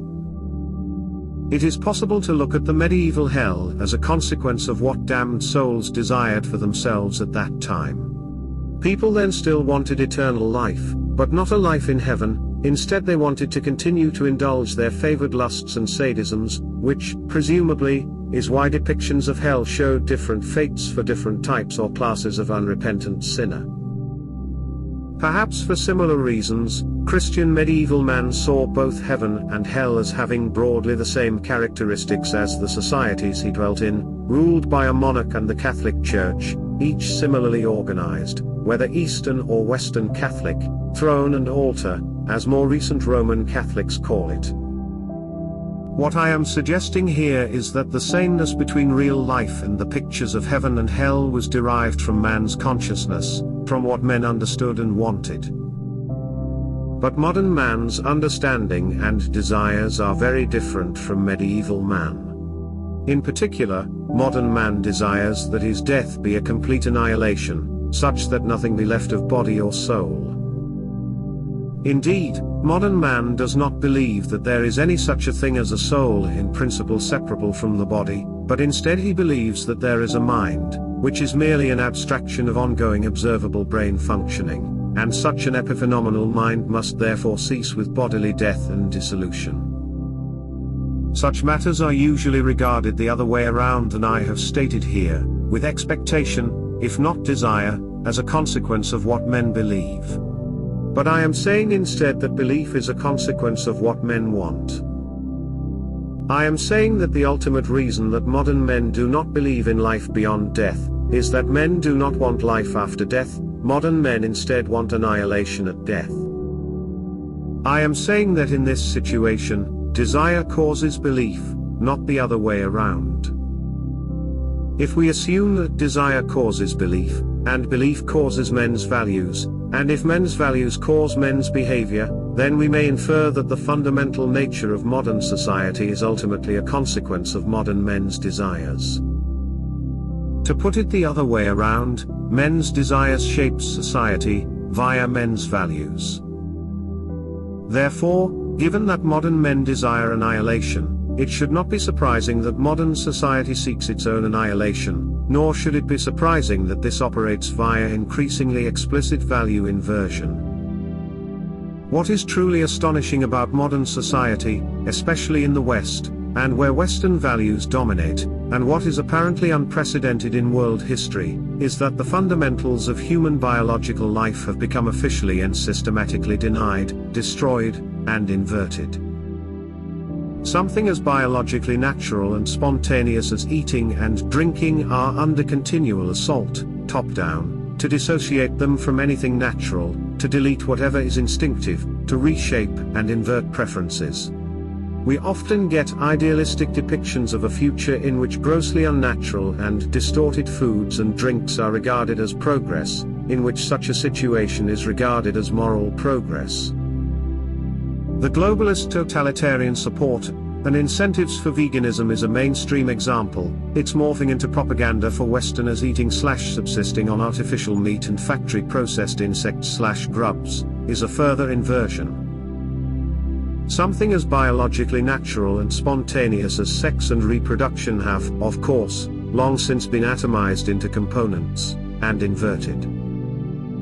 Sex is now dissociated from reproduction. Both natural sex and reproduction are regarded negatively, and it has become illegal, punishable to advocate them. Whatever is non-biological and sterile is aggrandized, propagandized, subsidized, de facto mandatory in particular circles. Something as biologically natural and spontaneous as family is likewise subjected to inversion following decades of successful destruction.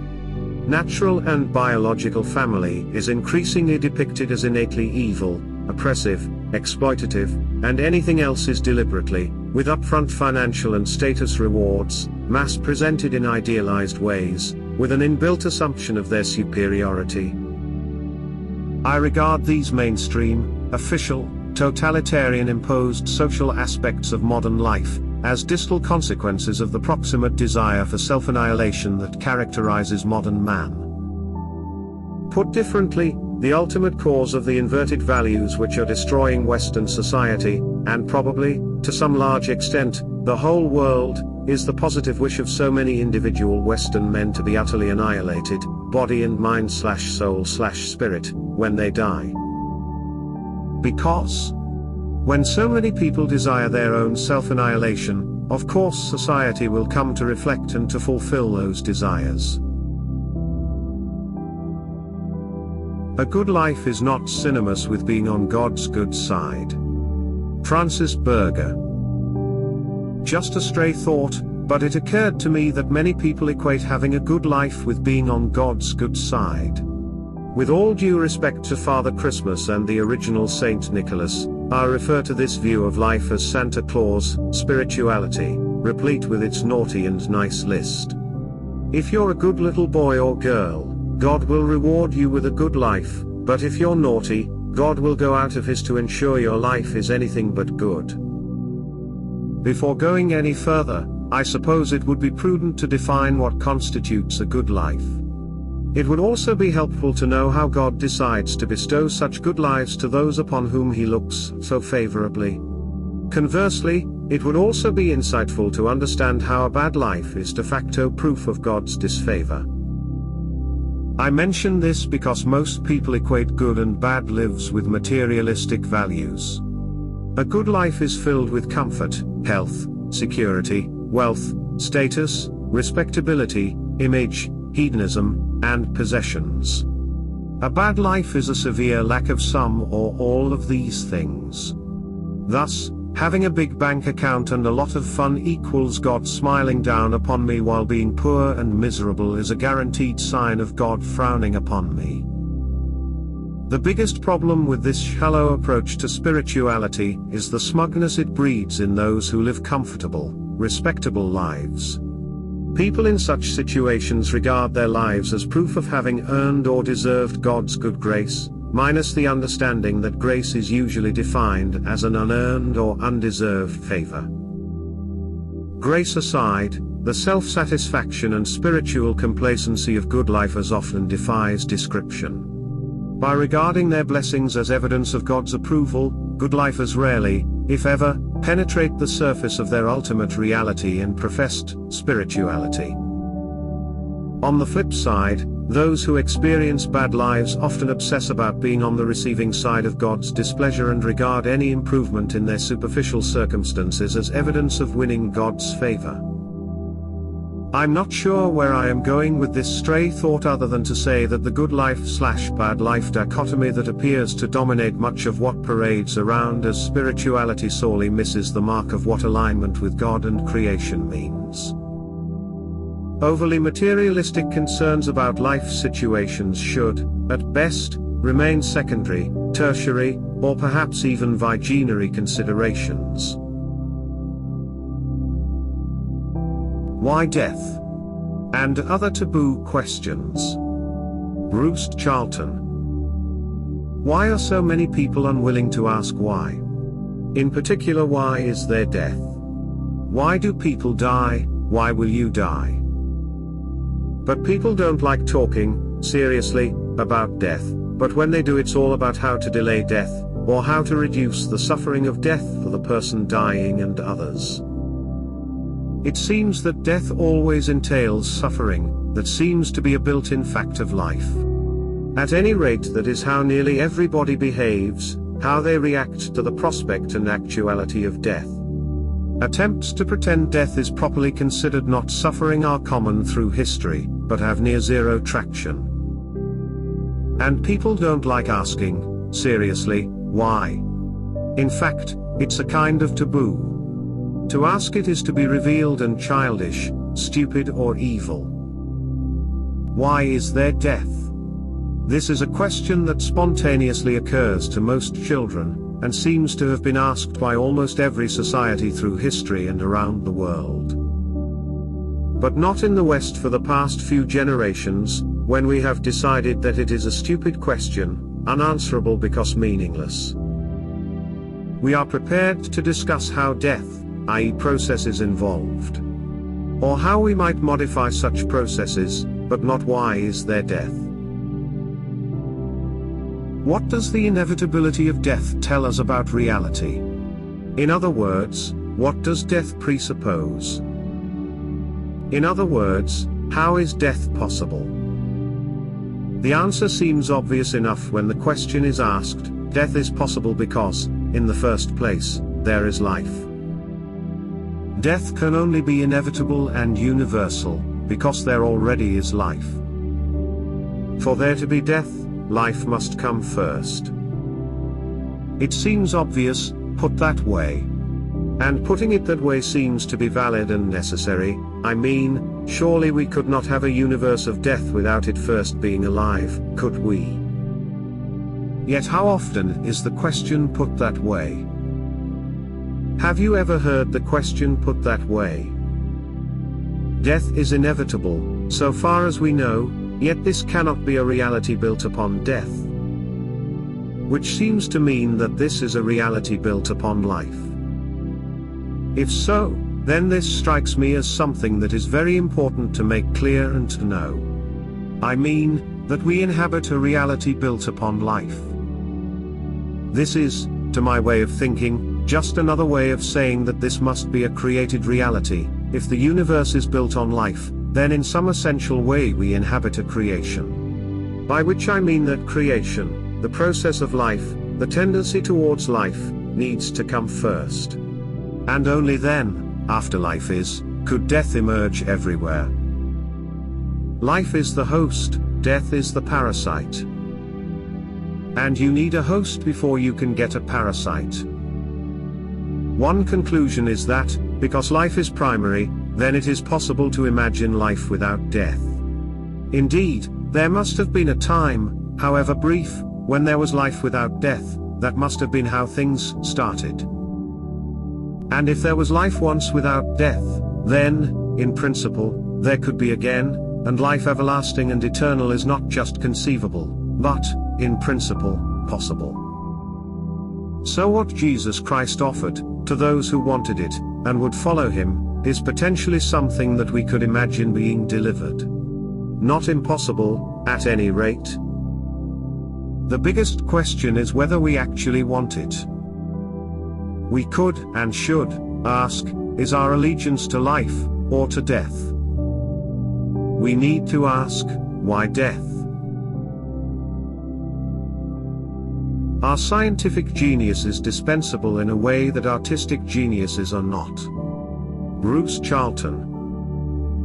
It is a commonplace assertion that because science is a social activity, and, supposedly, objective, scientific geniuses do not leave a personal stamp upon their work in the way that, it is assumed, artistic geniuses do. For instance, it might be said that nobody else but Shakespeare could have written Hamlet, while if Newton had not lived, then everything he accomplished would have been done by others. I have come to regard this as profoundly false, on both sides, scientific and artistic. The nature of creative genius is essentially the same, and intensely personal and individual, in whatever the domain it is operating. This generalization derives from the fact that, whenever one has sufficient information to understand a major work of genius, then the individuality of the creative contribution is evident. What generally happens is that the genius, in making the breakthrough work, is able to see something, to know something, that is very difficult or impossible for him to communicate to others. Indeed, this extreme difficulty of communicating that which is qualitatively new is something like a definition of a work of genius. If the genius can find one other person who understands, who follows the chain of reasoning or grasps the way something works, then he is unusual and fortunate. Because usually geniuses do their work alone, and if that work is to ken up more widely, then it is often without real understanding, simply by applying some partially grasped or selective aspect of the whole. That a work of genius, like Hamlet, is uniquely linked to its creator turns out, on closer examination, to be much less straightforward than it seems. After all, what do we mean by Hamlet? There are many textual versions, of widely varied lengths, derived from various sources by multiple editors and scholars. And then there is the question of whether the real Hamlet is indeed a text, or a play being performed by a particular set of actors on a particular day, or in a particular recorded medium, and therefore, which of the multi-thousands of performed versions is the real Hamlet. My point here is that, yes, of course, Hamlet is an unique work of genius that depended on a specific person for its special quality, but also it shares the same social and collaborative quality that is more evident in scientific creation. And on the other hand, genuine scientific creativity seems always to be distinctively personal. This struck me yesterday when reconsidering Crick and Watson's discovery of the double helix structure of DNA, which is a famous example of a major scientific breakthrough that is generally assumed to have been merely an instance of the discoverers getting there first. That is even how Watson presents the story in his The Double Helix book, as a race against Linus Pauling. I have read widely and deeply behind this discovery, and realized that it involved the work of a very large number of people from many countries, plus a particular and focal bringing together of the right people in the right places. So at first it seems like a collaborative effort in which the individuals are dispensable. Yet, such an assertion is post hoc, after the fact of the discovery, a retrospective judgment that slides over and mashes together what were specifically individual and creative insights. For instance, it is well known that Rosalind Franklin could not perceive the significance of her technical work, not least because she regarded DNA as just another chemical to be analyzed using the best of established procedures, rather than of interest essentially because of having a vital biological function. In other words, the DNA structure could only be understood and discovered by someone who was asking the right questions, because thinking biologically. In contrast, Francis Crick had, apparently, developed a, literally, unique ability to understand the relationship between molecular structures and the images from X-ray crystallography. This gave him, and nobody else, an ability to perceive what structures could and could not be inferred from images, and what images would be expected from different types of molecule. This was a vital aspect of the discovery of the DNA double helix. What is interesting is that Crick couldn't explain what he was doing to anybody else, not even to Watson. Or, to put it differently, Watson could not understand what Crick was doing, how he was reasoning, despite many attempts at explaining, nor could anyone else. Only later, looking back, was the fact of Crick's ability acknowledged, yet, even that acknowledgement does not mean what Crick was doing was genuinely understood. My point is that works of scientific genius seem always to contain such very personal, and seemingly unique, insights and abilities. My conclusion is that without such people, then the qualitative breakthroughs just don't happen. Most people simply cannot, plus will not, i.e. they do not want to, think or work in genuinely new, different, distinctive ways, they will not go it alone. They function socially, and are motivated externally, whereas the genius's motivation is substantially endogenous. So far as I can tell, where there is sufficient information, all geniuses of all kinds are in the position of doing something that takes them and away from social support, social acceptance, social understanding. Of course, as such, this is merely a negative attainment, but it is also the inevitable consequence of exceptional individual creativity, successfully at work. The ultimate point of this is that creativity is the product of an individual, and is indeed a divine attribute, therefore ultimately inexplicable, which is why it cannot ever really be understood by others. Great scientific achievements like the discovery of the DNA structure can be seen necessarily to include such elements of creativity, sometimes more than one such, sometimes from several people. In contrast, the idea that science can be set up and administered and function as a bureaucracy, operating by objective consensus, naturally denies this essential creative reality, and the consequence is that no real science is actually being done. If you ever get a chance to watch the 1987 BBC Horizon movie drama starring called originally Life Story, later confusingly, because there is a documentary with the same title, retitled The Race for the Double Helix. The drama stars Jeff Goldblum as Watson, Tim Pigott-Smith as Crick, and Juliet Stevenson as Franklin. A superb, all-time great, musical score was done by Peter Howell of the BBC Radiophonic Workshop. Life Story is simply the best drama I have ever seen about real science, and moves me to tears every time I watch it. Last time was yesterday. Unfortunately, it is unavailable except for an unwatchably desynchronized version posted on Dailymotion. My only copy is an ancient and third-generation VHS recording that is only just decipherable. Boomers are just as bad as their worst critics say, but the following generations are even worse. Bruce Charlton. I'm afraid I regard the bulk of the anti-boomer genre as strictly delusional, not because I disagree with all the nasty things they say about the post-1945 generation. Indeed, in this respect, I don't think most anti-boomers go anything like far enough, because they focus on physical material flaws, whereas it is the spiritual sins of the boomers that are most serious.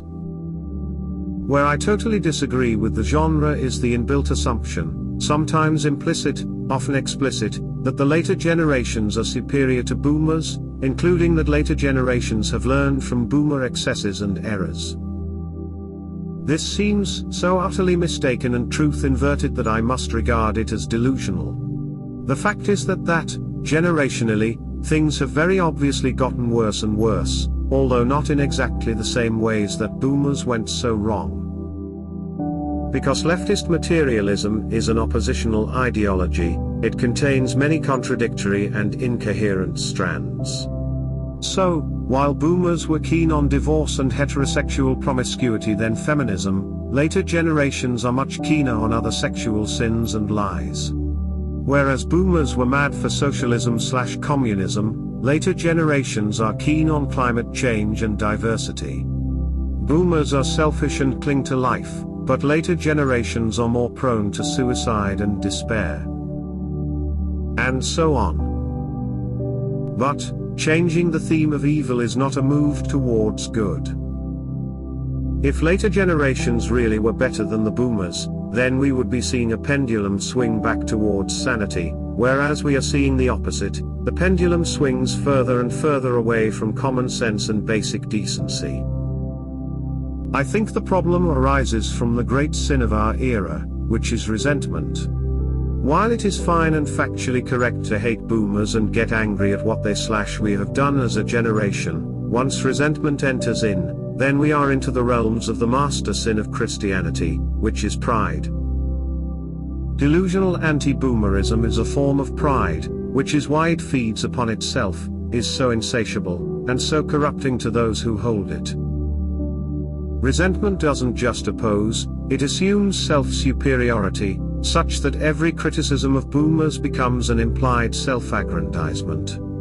The worse the boomers are painted, the better, tacitly suggested, seem later generations. In other words, resentment-driven anti-boomerism becomes just another poor me/evil leftist victimology, unless contained within a realistic understanding that the worst legacy of the boomers was the corruption of later generations. Which means that later generations need to accept that they are even worse than the worst they can say about boomers. Plus, boomers, an American term, never used in Britain until recently, are presumably those born up to about 1970, on the biological basis of the length of a generation being the average date of childbirth. For most of history, among demographers, one generation used conventionally to be 25 years, with, therefore, 4 generations per century, on the basis that about half the surviving children were born to the average woman before that age, half afterwards. More recent generations in the West/developed world are therefore more than 30 years, since currently the average date of first child is greater than 30 years. End of Summer Snapshots. Francis Berger. Summer has always been a special time for me because I can distance myself from society for a few months and focus more on family and my private life without all the fuss, distractions, and commotion inherent in the remaining 3 seasons. This summer was particularly fruitful and joyful in terms of contemplation, reflection, and thinking. Oddly enough, I could not transfer the bulk of these contemplations into my blogging, which left me dissatisfied and disappointed before I realized that the deeply personal nature of my thinking over the summer would not have translated into engaging posts, regardless of how hard I tried. With that in mind, I'll share some of the not so deeply personal thoughts I had this summer and some of the activities and projects took on. Retardo no more, meet Richie Ricardo. The oddball rooster my neighbor gave me has not only settled in, he now rules the roost. Not only that, but he offers a surefire cure for ennui, apathy, listlessness, or epic Weltschmerz. All you have to do is watch him emerge from the henhouse at dawn. The enthusiasm, zeal, zest, energy, and, lust for life with which this feathered being greets the day is truly something to behold. He swaggers out of the coop like a matador but quickly transforms into the bull. He crows, dances, shuffles, ruffles, struts, poses, coos, and then, to the general chagrin and dismay of the hens, determinedly concentrates his whole life force on doing what he was hatched to do. Unlike us humans, this rooster has no problems when it comes to discovering his true self, let me tell you. The little ladies have begun laying eggs. A few of the 15 pullets I purchased in the early summer have begun laying. I merged the 2 flocks a few days ago.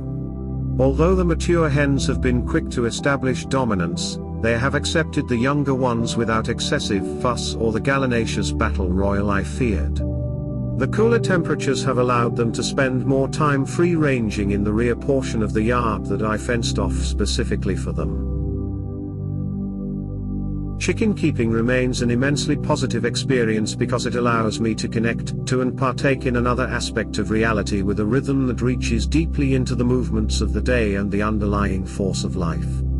I suppose I could say the same about the garden. The garden of good, no evil.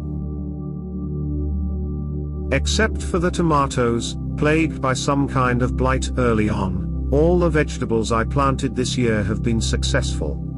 My learn-as-you-go approach to gardening is beginning to pay dividends, in terms of yields and other less tangible benefits. As with the chickens, I relish the simplicity and honesty inherent in growing your own food.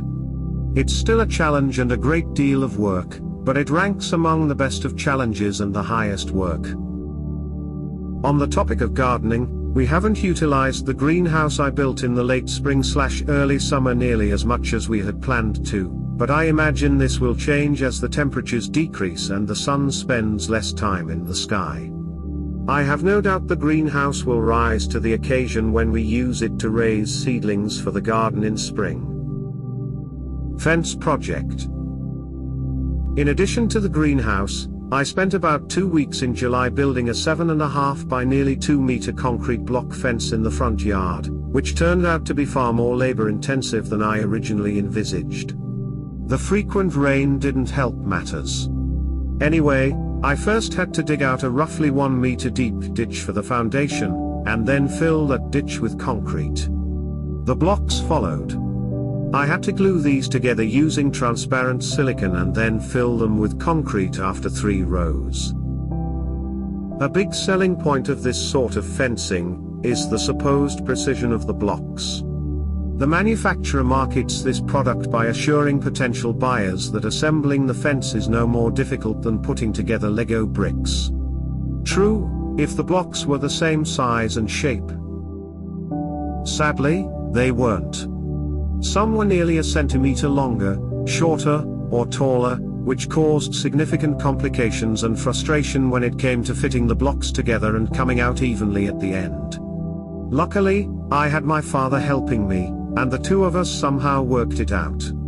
The fence is far from flawless, and I still need to finish filling out the bottom with concrete, but it is level and improves the property aesthetics from the street. The faux wrought iron gate my wife and I purchased is another matter. I thought I had run the gamut of cheap Chinese-produced crap in my life, but this gate, which takes the definition of flimsy to a whole new level, proved me wrong. In retrospect, we should have returned it immediately, but for reasons unknown, we decided to stick with it. Though it generally serves its purpose and looks okay-ish, I have decided it will only be a temporary fixture. I will relocate to the backyard and replace with a genuine wrought iron gate when I find reasonably priced one. Age, old age, entropy. The time I spent with my parents, both in their 70s, triggered much thinking about old age and, more specifically, the purpose of old age. Dr. Charlton wrote an excellent post about this a few years ago. I don't have much to add other than to say that at 52, I am beginning to feel the effects of age, especially in the joints. Unlike most people, I consider 52 to be early old age rather than middle age, and I am adjusting my physical and spiritual orientation accordingly. I am where I wanted to be and want to be. A big breakthrough for me this summer was the realization that I am exactly where I want to be. That the overarching movement of my life in the past decade has placed me in an optimal and positive spiritual situation despite or, more correctly, because of the thoroughly negative and evil developments currently gripping the world.